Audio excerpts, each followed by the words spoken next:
नमस्कार। आज हम डिस्कस करेंगे गिरिराज पत्रिका जो कि हिमाचल प्रदेश की साप्ताहिक पत्रिका है। तो सितंबर महीने का ये हमारा चौथा पार्ट है। इससे पहले जितने भी पार्ट अभी तक हमने डिस्कस किए हैं, चाहे वो सितंबर महीने के हैं या प्रीवियस मंथ के हैं, वो सभी आपको हमारे यूट्यूब चैनल पर मिल जाएंगे। तो उसके लिए चैनल को सब्सक्राइब कर दीजिए, बेल आइकन को प्रेस कर दीजिए। और अगर इन सभी का पीडीएफ आपको चाहिए तो टेलीग्राम पर आपको पीडीएफ मिल जाएगा।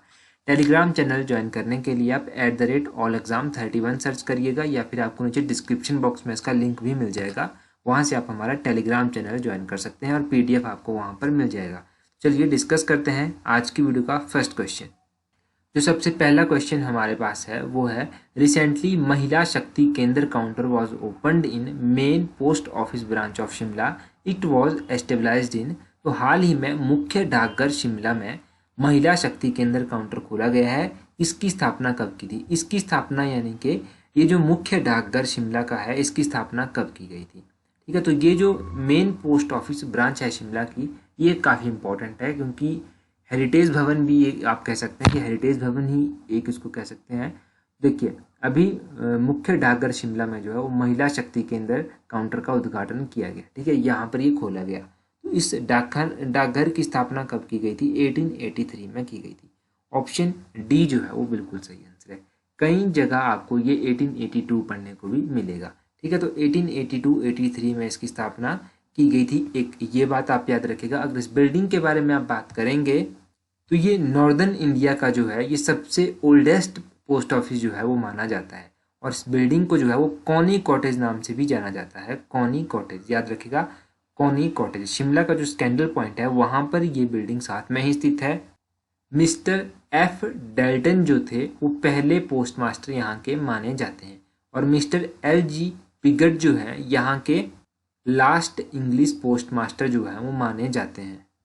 और मिस्टर ए के हजारी जो है वो पहले पोस्टमास्टर माने जाते हैं इंडियन ओरिजिन के, जो कि 1947 में बने थे।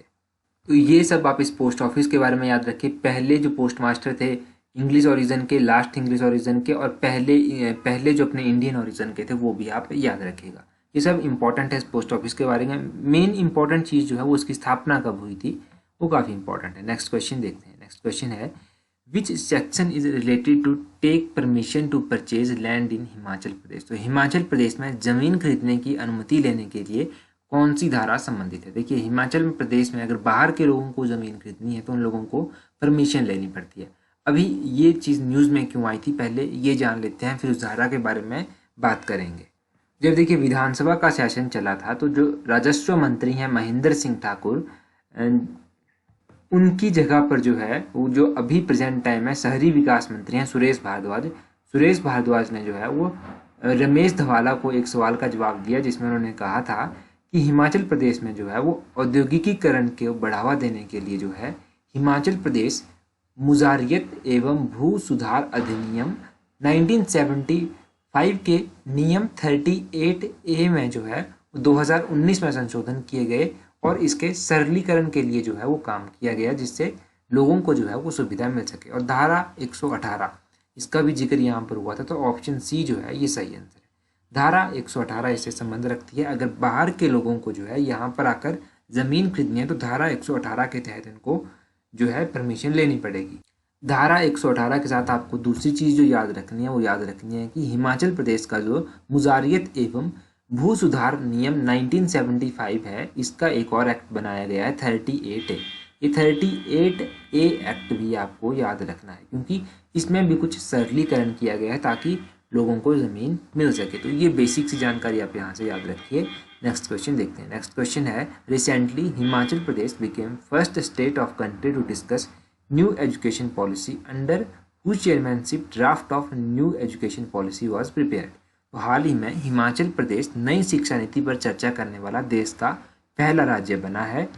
किसके तहत इस नई शिक्षा नीति को अध्यक्ष मसौदा तैयार किया गया था? मतलब जो ये नई शिक्षा नीति थी ये किसने तैयार की थी? इसका ड्राफ्ट जो था वो किसके द्वारा तैयार किया गया था?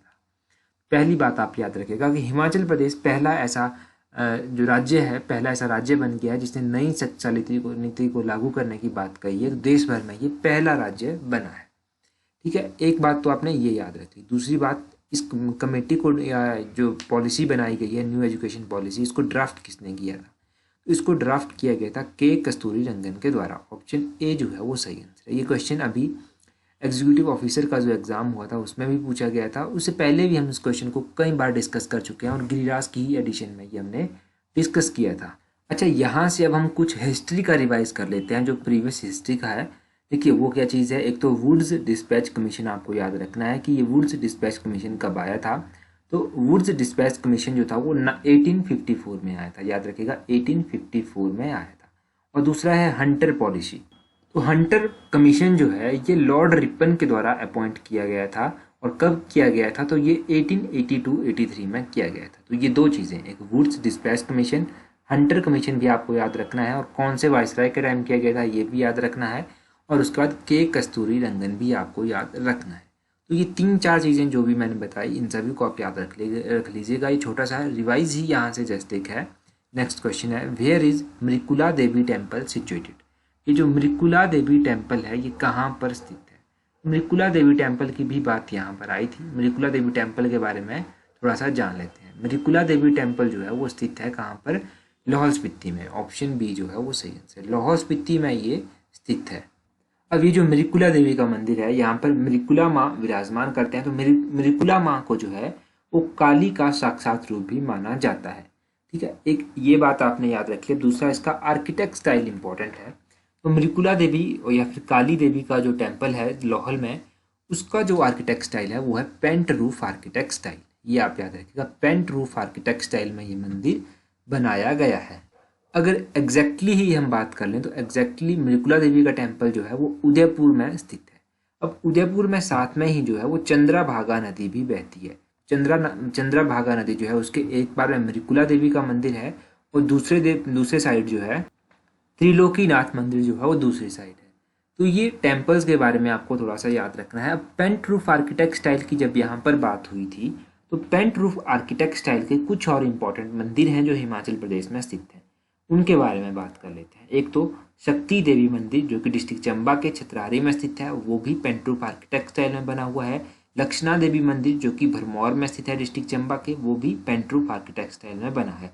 श्री गुल देवता का जो मंदिर है सिरमौर में, ये भी पेंट रूफ आर्किटेक्ट स्टाइल में बना है।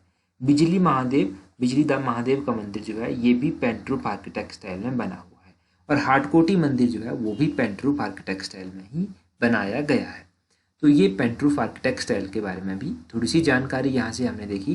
नेक्स्ट क्वेश्चन देखते हैं। नेक्स्ट क्वेश्चन, पर्यटन नीति 2019 के तहत निम्नलिखित में से कौन सा लक्ष्य निर्धारित नहीं किया गया है। तो देखिए कौन सा लक्ष्य निर्धारित नहीं जब आपसे पूछा गया है तो एक बार ढंग से स्टेटमेंट्स को पढ़िएगा। पहली स्टेटमेंट है कि हिमाचल प्रदेश को पर्यटन क्षेत्र में एक अंतर्राष्ट्रीय ब्रांड के रूप में स्थापित करना। दूसरी स्टेटमेंट है कि हिमाचल प्रदेश से संबंधित निवेशकों में निजी क्षेत्र की भागीदारी को प्रोत्साहित करना। तीसरी स्टेटमेंट है कि पर्यटन को गुणवत्ता का अनुभव हो यह सुनिश्चित करना। तो देखिए ये तीनों ही चीज़ें जो हैं ये पर्यटन नीति 2019 में इनकी बात की गई है। तो इनमें से कोई भी नहीं, ऑप्शन डी ही इसका सही आंसर होगा, क्योंकि ये तीनों चीज़ें इंक्लूडेड हैं पर्यटन नीति 2019 में। अगर बात की जाए पर्यटन नीति 2019 की, तो पर्यटन नीति 2019 में जो है वो मुख्य रूप से 4 लक्ष्य जो हैं वो निर्धारित किए गए हैं। 3 लक्ष्य तो हमने जान लिए, एक लक्ष्य बच जाता है। तो वो लक्ष्य क्या है, वो है कि सामाजिक आर्थिक विकास और रोजगार सृजन पर प्रमुख ध्यान देने के साथ पर्यटन को टिकाऊ बनाना। ये जो है इसका मुख्य लक्ष्य है कि सामाजिक आर्थिक विकास और रोजगार सृजन करना है और मुख्य ध्यान देना है इन चीज़ों के ऊपर, और पर्यटन को जो है वो टिकाऊ भी बनाना है। तो इस तरह की बातें जो है पर्यटन नीति 2019 में जो है वो कही गई हैं। नेक्स्ट क्वेश्चन है, where is Sainj project situated. जो सैंज परियोजना है ये कहाँ पर स्थित है। सैंज परियोजना इंपॉर्टेंट परियोजना है। अगर बात करेंगे कि सैंज परियोजना कहाँ पर स्थित है, तो ये डिस्ट्रिक्ट कुल्लू में स्थित है। ऑप्शन बी जो है वो सही है, डिस्ट्रिक्ट कुल्लू में स्थित है। अब इसके बारे में गिरिराज पत्रिका में क्यों आया, तो डिस्ट्रिक्ट कुल्लू की जो सैंज परियोजना है इसके बारे में इसलिए आया था क्योंकि सैंज परियोजना से जो प्रभावित लोग हुए हैं उनको मुआवजा दिलाने के लिए जो है वो सरकार प्रयास कर रही है कि उनको जो मुआवजा दिया गया है उसमें बढ़ावा भी किया जाए थोड़ा सा, क्योंकि कुछ लोग इसके बनने से प्रभावित हुए होंगे, तभी ये बात कही गई। अब बात करें सैंज परियोजना की, तो सैंज परियोजना की बात की जाए तो इसकी कैपेसिटी है 100 मेगावाट की कैपेसिटी। डिस्ट्रिक्ट कुल्लू में ये स्थित है। ये बात तो आपको पता चल गई। अगर और भी परियोजनाएं देखी जाएँ डिस्ट्रिक्ट कुल्लू की, तो कौन कौन सी परियोजनाएं? तो डिस्ट्रिक्ट कुल्लू की जो मुख्य रूप से परियोजनाएं हैं वो है पार्वती हाइडल प्रोजेक्ट।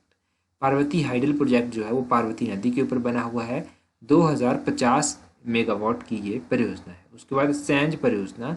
सैंज परियोजना जो है वो डिस्ट्रिक्ट कुल्लू में स्थित है, ब्यास नदी के ऊपर बनी हुई है। 100 मेगावाट की ये परियोजना है। लारजी प्रोजेक्ट जो है वो भी डिस्ट्रिक्ट कुल्लू में है और 126 मेगावाट का ये प्रोजेक्ट है।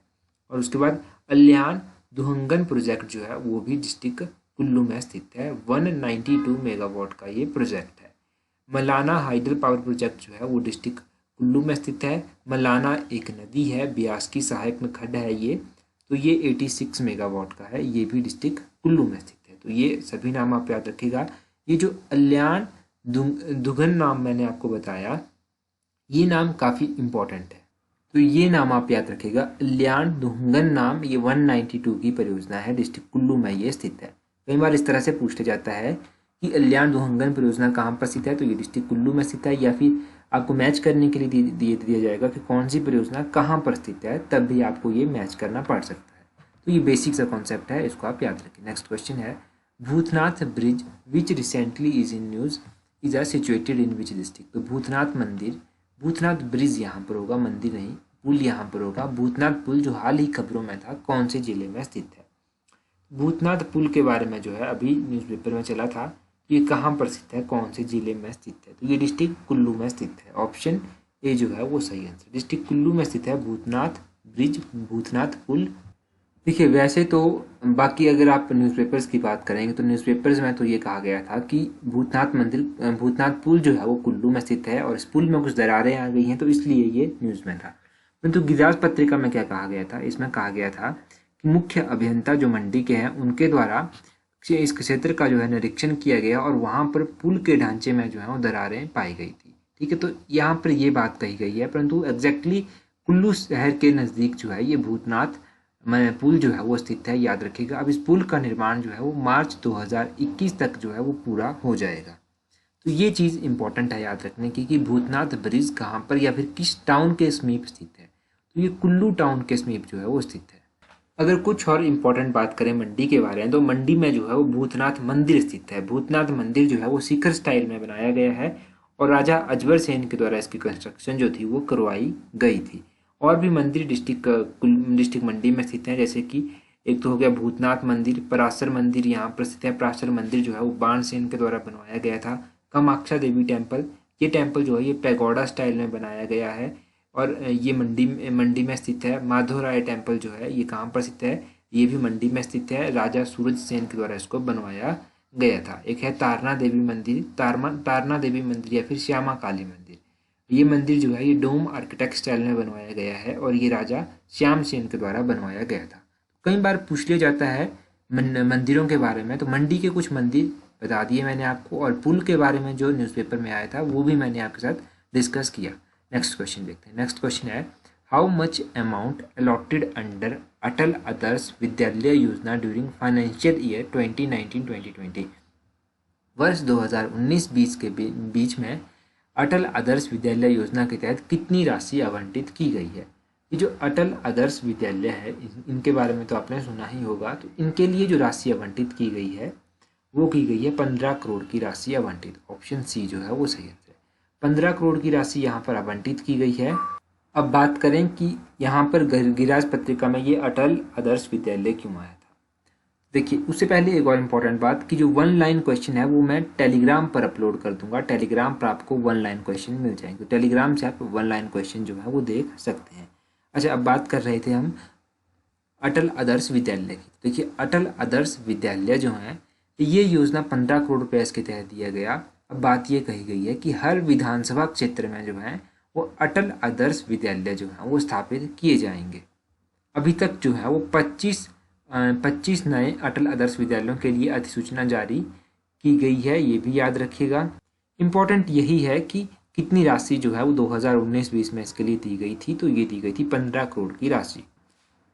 नेक्स्ट देखते हैं। देखिए अब हम क्या डिस्कस करेंगे, अब हम इम्पॉर्टेंट डेज डिस्कस करेंगे सितंबर महीने के। सितंबर महीने के कुछ इंपॉर्टेंट डेज देखिए, 1 से लेकर 7 सितंबर के बीच में जो है को नेशनल न्यूट्रिशन वीक मनाया जाता है 1 सितंबर से लेकर 7 सितंबर के बीच में। पहले उसके बाद जो इम्पोर्टेंट डे आता है वो आता है कौन सा, 5 सितंबर। तो 5 सितंबर को जो है वो टीचर्स डे मनाया जाता है इंडिया में, और 5 सितंबर उनको जो है वो इंटरनेशनल चैरिटी डे भी जो है वो मनाया जाता है। 5 सितंबर के बाद 8 सितंबर को इंटरनेशनल लिटरेसी डे जो है वो मनाया जाता है। 10 सितंबर को जो है वो वर्ल्ड सुसाइड प्रिवेंशन डे मनाया जाता है। 14 सितंबर को हिंदी दिवस मनाया जाता है। 15 सितंबर को इंजीनियर डे मनाया जाता है इंडिया में। 15 सितंबर को जो है वो इंटरनेशनल डे ऑफ डेमोक्रेसी भी मनाया जाता है। और उसके बाद 16 सितंबर को वर्ल्ड ओजोन डे भी मनाया जाता है। 21 सितंबर को इंटरनेशनल डे ऑफ पीस मनाया जाता है यूनाइटेड नेशन के द्वारा। 27 सितंबर को मनाया जाता है वर्ल्ड टूरिज्म डे। 28 सितंबर को मनाया जाता है वर्ल्ड रेबीज डे। 30 सितंबर को मनाया जाता है इंटरनेशनल ट्रांसलेशन डे। तो ये इम्पॉर्टेंट डेज आप याद रखिएगा, ये सभी इम्पॉर्टेंट डेज हैं सितंबर महीने के, कई बार पूछ ले जाते हैं एग्जाम में। आपके लिए आज का क्वेश्चन है, the 14th edition of India Mongolia joint military exercise was held from 5th to 8th October 2019 at. तो भारत मंगोलिया संयुक्त सैन्य अभ्यास का 14वां संस्करण 5 से 18 अक्टूबर 2019 तक आयोजित किया गया था। तो ये कहाँ पर आयोजित किया गया था, ये आपको कमेंट करके बताना है। ये हमने कुछ दिन पहले ही डिस्कस किया था। That's all for today. Thank you for watching the video.